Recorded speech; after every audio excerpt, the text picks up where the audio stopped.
नमस्कार। आज का हमारा ये वीडियो कक्षा 9th के लिए है। कक्षा 9th में हम लोग क्षितिज भाग 1 का एक पाठ है हरिशंकर परसाई जी का प्रेमचंद के फटे जूते। हम लोग उसको देख रहे हैं। हरिशंकर परसाई जी भारतीय जीवन के पाखंड, भ्रष्टाचार, अंतर विरोधों, बेईमानी आदि पर ऐसे व्यंग लिखे उन्होंने।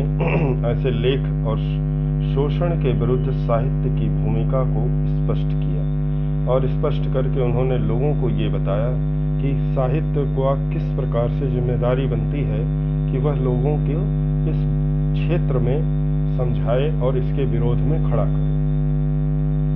उनका व्यंग लेखन परिवर्तन की चेतना पैदा करता है। कोरे हास्य से अलग यह व्यंग आदर्श के पक्ष में अपनी उपस्थिति दर्ज कराता है। सामाजिक, राजनीतिक और धार्मिक पाखंडों पर, पक्षों पर इन्होंने बहुत तगड़ा व्यंग लिखा है। हरिशंकर जी ने प्रस्तुत कहानी में प्रेमचंद की एक फोटो को इंडिकेट किया है। उस फोटो के भी एक भाग उनके पैर के जूते जो फट गए, उस पर उन्होंने प्रश्न किया है कि आखिर साहित्य के पुरखे अर्थात प्रेमचंद जी को उन्होंने कहा है कि तुम साहित्य के पुरखे हो और तुम्हारा ही ये फोटो इतना विकृत है, इसमें इतने छेद हैं कि तुम्हारी उंगली बाहर निकल आई है। क्या तुम्हें ये नहीं पता है कि धोती को थोड़ा अगर नीचे खींच लिया जाए तो फटे हुए जूते और तुम्हारे अंगूठे बंद हो सकते हैं। हरिशंकर जी बता रहे हैं कि प्रेमचंद का जीवन जितना ही देखने में सादा था, उनका वास्तव में वैसा ही जीवन था। जैसा वो ऊपर से दिखते थे वैसे ही वो भीतर से भी थे। कह रहे हैं कि इस बात की पुष्टि फोटो करती है जिसमें इनके जूते फटे हुए हैं। लेखक हमें ये बताना चाहते हैं कि जब व्यक्ति फोटो खिंचवाने जाता था पुराने समय में तो उसका एक अच्छा ड्रेस होता था, यानी फोटो खिंचवाना भी एक प्रोजेक्ट के समान था, एक विशेष कार्य में आता था। लेखक कह रहे हैं कि जब लोग फोटो खिंचवाने जाते थे तो सबसे अच्छे कपड़े पहन के जाते थे, जैसे लोग किसी शादी विवाह पार्टी में जाते हैं। क्यों? क्योंकि फोटो उस समय आपके जीवन का इतिहास हुआ करती थी। उस फोटो से आपकी आर्थिक, सामाजिक और राजनीतिक प्रतिष्ठा जुड़ी हुई थी।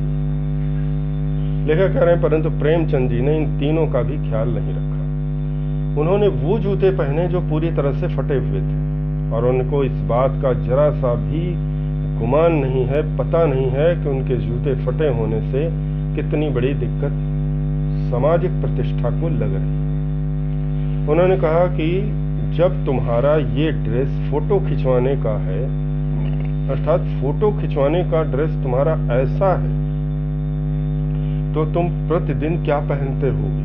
उनको बड़ा आश्चर्य हुआ कि व्यक्ति जब फोटो खिंचवाने जाता है तो अच्छे से अच्छे कपड़े पहनकर जाता है। कुछ लोग तो परफ्यूम वगैरह लगा के जाते हैं। जैसे फोटो, उन्होंने मजाक किया, व्यंग किया कि जैसे फोटो भी खुशबूदार है। ऐसा नहीं होता। लेखक केवल व्यंग के माध्यम से उसके महत्व को बता रहे हैं। लेखक कह रहे हैं कि लोग इतना करके जाते हैं, क्या तुम अपने फटे जूते को नहीं बदल सकते थे? या तुम धोती को खींच करके उसे छुपा नहीं सकते थे? लेखक प्रेमचंद जी से फोटो के विषय में खुद ही प्रश्न कर रहे हैं। कह रहे हैं तुम्हें क्या पता नहीं है, तुम्हारी ये फोटो तुम्हारे समय की आर्थिक, राजनीतिक स्थिति पर एक प्रश्न चिन्ह है, एक धब्बा है जिसको देख करके पूरा इतिहास आपका क्या करेगा? गर्व नहीं करेगा। लेखक कह रहे हैं कि शायद फिर लेखक ने प्रेमचंद जी की सादगी पर अपने ही तरफ से उत्तर देना शुरू किया। उन्होंने कहा कि जैसा ये व्यक्ति दिख रहा है वैसा ही ये भीतर से भी है। अर्थात इसके दो ड्रेस नहीं हो सकते, दिखाने वाले और पहनने वाले और। कहें जैसा इसने फोटो खींचते समय दिखाया है अपने आप को, वैसा ही ये वास्तविक जिंदगी में भी है। इसमें किसी प्रकार का कोई बदलाव नहीं है, अर्थात इसमें किसी प्रकार का बनावटीपन, छलावा या और कुछ नहीं है। इसलिए ये फोटो में भी अपने उसी रूप में प्रकट हुआ है जिस रूप में इसने अपने आप को रखा है। इसलिए लेखक इस वीडियो के इस पार्ट में प्रेमचंद जी की सादगी के ऊपर अपने विचार देंगे। तो चलिए हम लोग देखते हैं कि प्रेमचंद जी की सादगी पर हरशंकर परसाई जी के क्या विचार। यहाँ तक हम लोग पढ़ चुके थे। यह कैसा आदमी है जो खुद तो फटे जूते पहने फोटो खिंचा रहा है पर किसी पर हंस भी रहा है। लेखक कह रहे हैं कि ये बड़ा ही असभ्य और विचित्र प्राणी है जो फटे हुए जूते को पहनकर फोटो भी खिंचवा रहा है और साथ ही किसी पर हंस भी रहा है। फोटो ही खिंचवाना था तो ठीक जूते पहन लेते या खिंचाते या ना खिंचाते। लेखक कह रहा कि अगर तुमको फोटो खिंचवानी ही थी तो अच्छे जूते पहन लिए होते।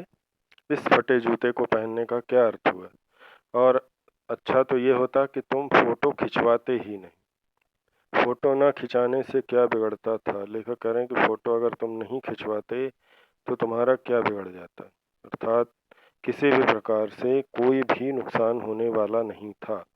लेखक का कहना यह है कि अगर आपको फोटो ही खिंचवानी थी तो उसको जरा अच्छे तरीके से खिंचवाना था, और जब आप ऐसा नहीं कर सकते थे तो आपको ये कार्य नहीं करना था। भाव यह है कि व्यक्ति को वो कार्य करने चाहिए जो उसे अच्छी प्रकार से आते हों। अगर नहीं आते तो लेखक का कहना यह है कि इसमें हमें राय भी लेनी चाहिए। कह रहे यह न बिगड़, शायद पत्नी का आग्रह रहा हो और तुम अच्छा चल भाई कहकर बैठ गए होगे। लेखक करें शायद तुम्हारी इच्छा न रही हो परंतु तुम्हारी पत्नी की इच्छा रही होगी कि फोटो खिंचवाई जाए। उसने आग्रह यानी रिक्वेस्ट किया होगा और तुमने कहा होगा ठीक है चलो भाई खिंचवा लेते हैं, और ऐसा कह करके आप फोटो खिंचवाने के लिए तैयार हो गए। मगर यह कितनी बड़ी ट्रेजेडी है कि आदमी के पास फोटो खिंचाने को भी जूते न हो।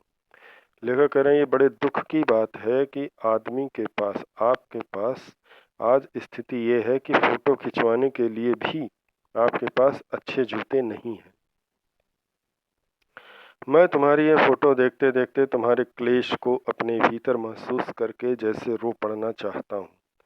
लेखक कह रहे हैं कि मैं तुम्हारी फोटो की स्थिति को देखता हूँ, तुम्हारी फोटो को देखता हूँ और उस फोटो में तुम्हारी स्थिति को देखकर मुझे बड़ा क्लेश यानी दुख होता है, और उस दुख को महसूस करके मुझे रोना आ रहा है।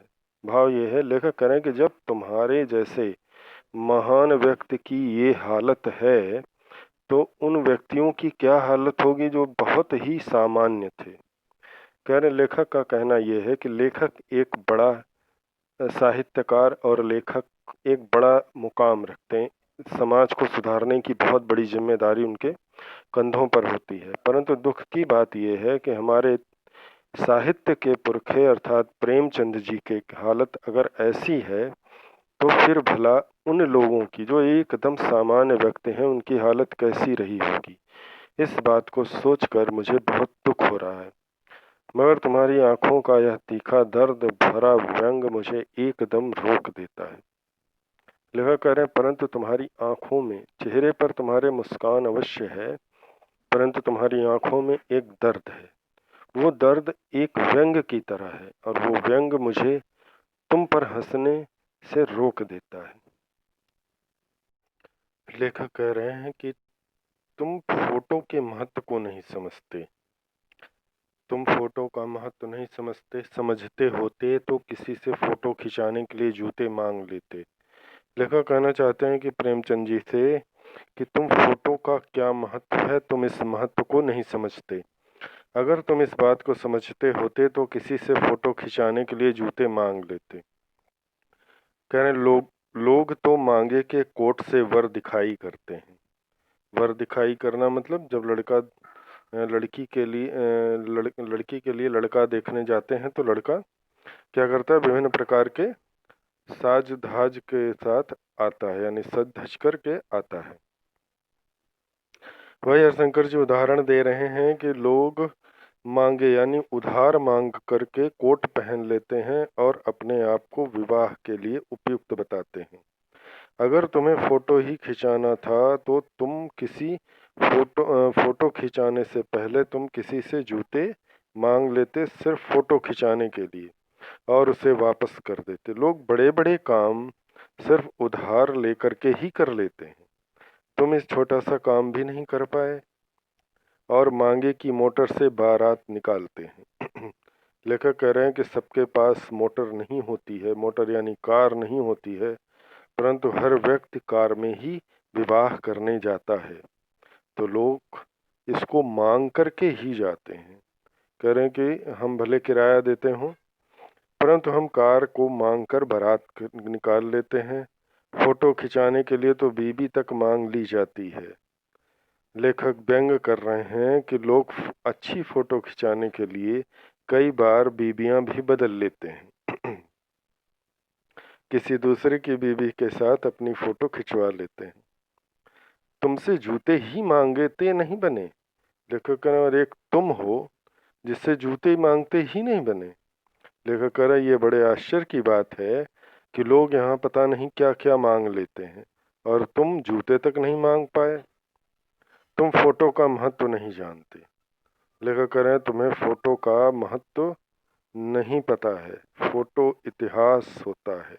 लेखक कहना चाहते हैं कि जो फोटो हम खिंचाते हैं वो हमारे आने वाले समय का या भविष्य का में इतिहास का काम करता है, हमें बीते दिनों की याद दिलाता है।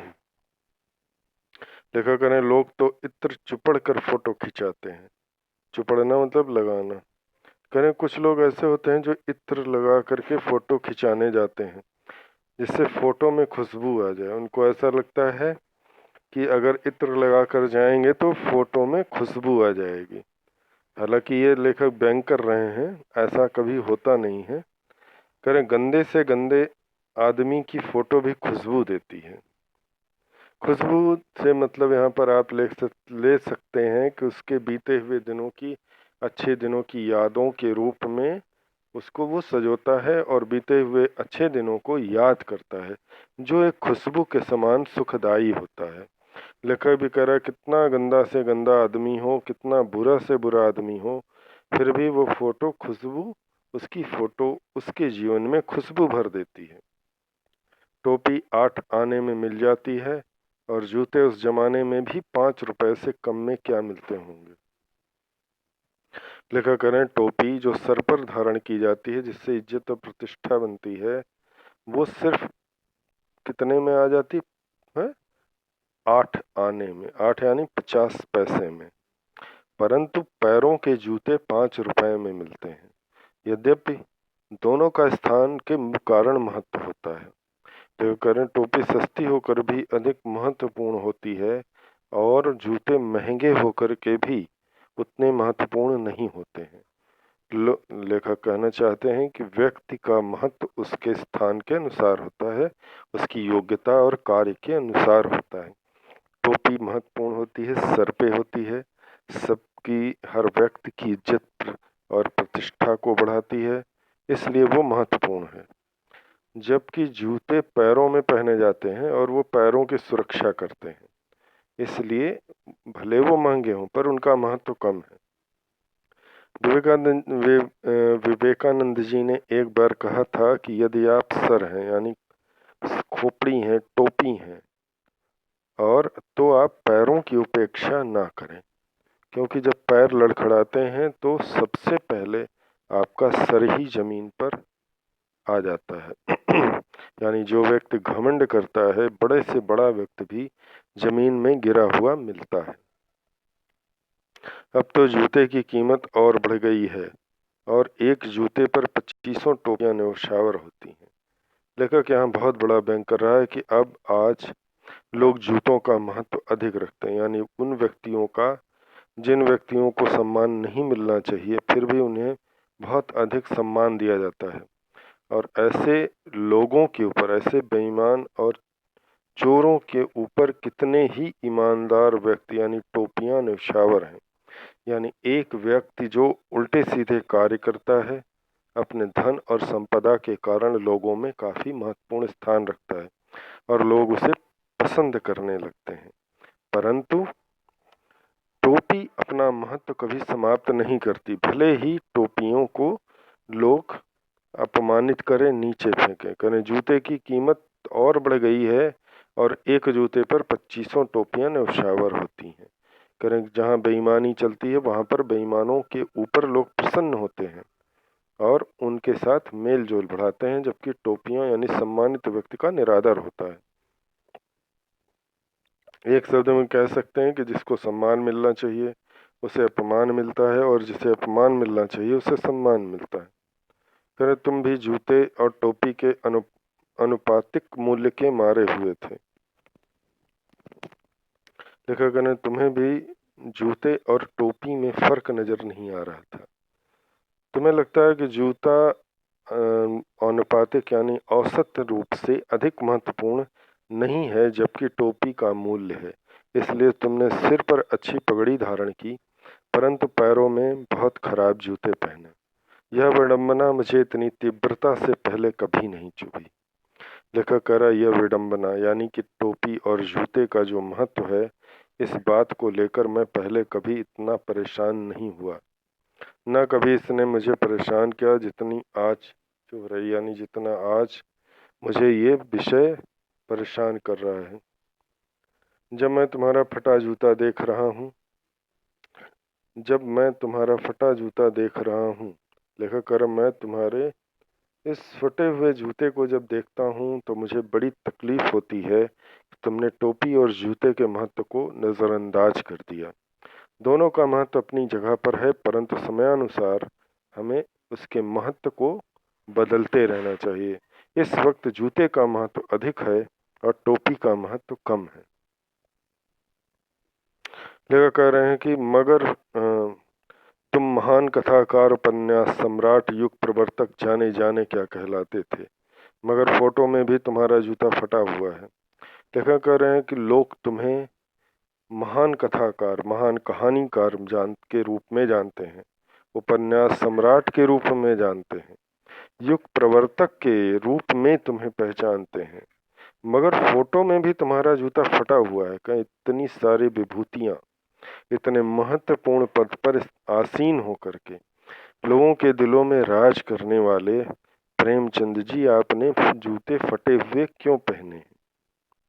मेरा जूता भी अच्छा नहीं है। लेखक करें मेरा जूता भी अच्छा नहीं है, यूं ऊपर से अच्छा दिखता है। लेखक करें कि हम ऊपर से अच्छे दिखते हैं परंतु अंदर से हम भी उतने ही दुखी हैं। करें मेरा जूता भी अच्छा नहीं है और ऊपर से तो वो बहुत अच्छा दिखता है परंतु अंगुली बाहर नहीं निकलती।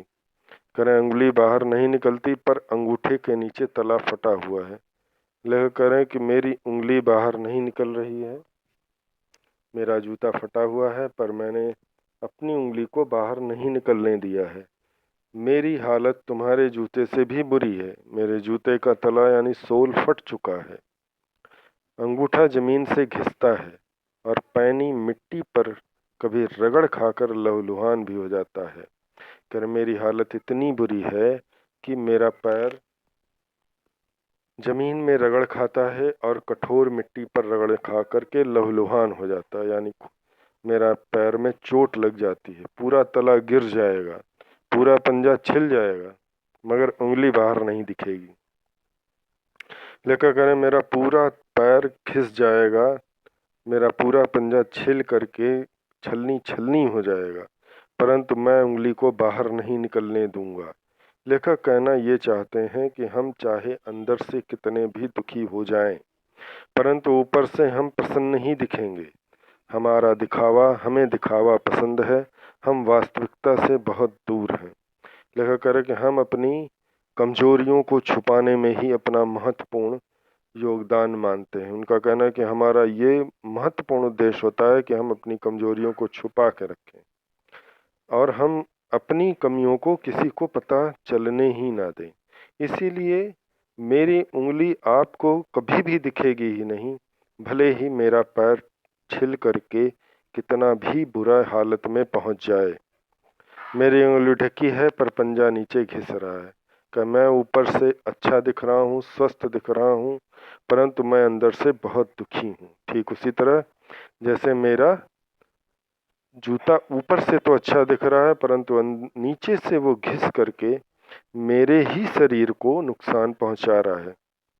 देखा करें, तुम पर्दे का महत्व नहीं जानते, हम पर्दे पर कुर्बान हो रहे हैं।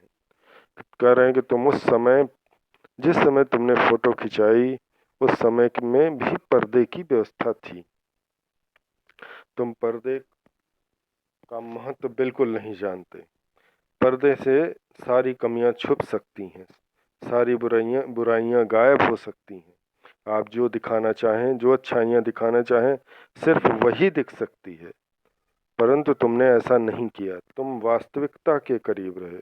और यहाँ हम पर्दे पर कुर्बान हैं। करें कि हम दिखावे में ही अपना भला मानते हैं और दिखावे के लिए ही हम अपना जीवन जीते हैं।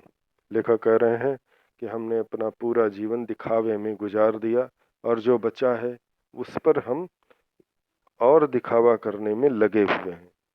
लेखक का कहना यह है कि व्यक्ति वही सच्चा है जो वास्तविक जिंदगी में जीता है। जो व्यक्ति जैसा है, अगर वैसा ही दिख रहा है तो ही वो सत्य है। अन्यथा व्यक्ति दिखावे में जीता है। जैसे मेरे जूते फटे हुए हैं, परंतु फिर भी मैं उसको छुपाए हुए हूँ। लेखक कह रहा उसी तरह से प्रेमचंद जी को पर्दे का अर्थ ही नहीं पता है और महत्व तो बिल्कुल नहीं पता है। अगर पता होता तो वो कभी भी फटे जूते पहन करके फोटो नहीं खिंचाते। और हम यहाँ पर्दे पर ही कुर्बान हैं। यानी हम दिखावा, छलावा ये सब करने में माहिर हैं और हम जरा सा भी इसमें संकोच नहीं करते। तो आज के वीडियो में हम लोग बस इतना ही देखेंगे। इसके आगे की कहानी अगले वीडियो में।